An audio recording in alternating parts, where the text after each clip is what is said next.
Mireu, jo he estat treballador i sé què és arribar just a final de mes, però també sé que amb coneixement, amb constància, amb actius, com una vivienda turística, com una inversió ben feta, pots començar a sortir d'aquesta roda.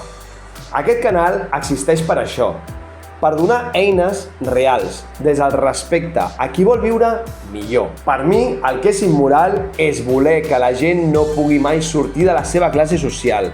El que és immoral és fer veure que tot petit emprenedor és un explotador. Això no és lluita de classes, això és control social. Jo no sóc millor que ningú, però vaig decidir prendre responsabilitat de la meva vida. Vaig buscar maneres de generar ingressos que no depenguessin només del meu temps. Això m'ha costat esforç, errors, diners, hores, però m'ha fet lliure. Això no és un privilegi, és una opció. No és fàcil, però és possible. Ningú hauria de fer-te sentir malament per voler millorar.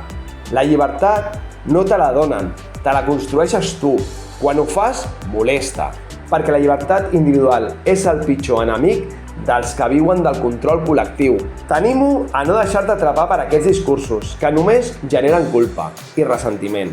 Si tens un pis, si tens una idea, si tens ganes, treballa-la, aprèn, arrisca't, no per fer-te milionari, sinó per viure millor, per tenir més temps, per estar més present a la teva vida.